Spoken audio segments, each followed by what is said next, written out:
Back in the 80s, Rush and Van Halen happened to be staying at the same hotel in Leicester, England, for their live shows. It was Van Halen bassist Michael Anthony's birthday, so to celebrate, the band went over to the bar. It turns out Rush was renting out the bar that night. The rest of the story was shared by David Lee Roth in a 1981 interview with Cream magazine. Here's where Roth began to share the story of the night that caused Eddie Van Halen and the rest of Van Halen to be banned from Rush shows. We are going to go back in time now, back a year's time to Leicester, England.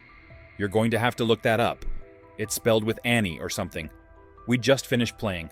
Great show, everybody's very up, and it was Michael Anthony bassist birthday. Once Van Halen learned that the bar was covered by Rush, Roth added that his bandmates went all in.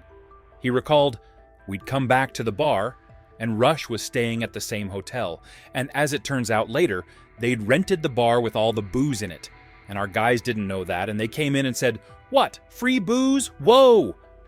And they cleaned the place out, which put their guys on edge a little bit." David added that Eddie and Geddy were sharing the same table, which didn't end well for Van Halen.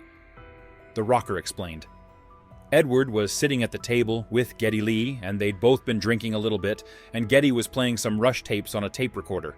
He said something to Ed, and Ed's beer got into the tape recorder. Well, that caused a little friction."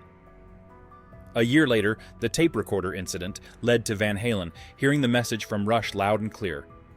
Roth continued, "Jump ahead 1 year, Las Vegas, not LA, 1981. Rush is playing before Van Halen in Las Vegas, and word goes out, nobody from Van Halen is allowed into the show at all. Nobody. No road crew, nobody." It seems that there is no bad blood, since years after the incident, rumors circulated that Geddy Lee was forming a superband with Alex Lifeson and Alex Van Halen. Although there was no official statement from the musicians, no one denied the rumors either.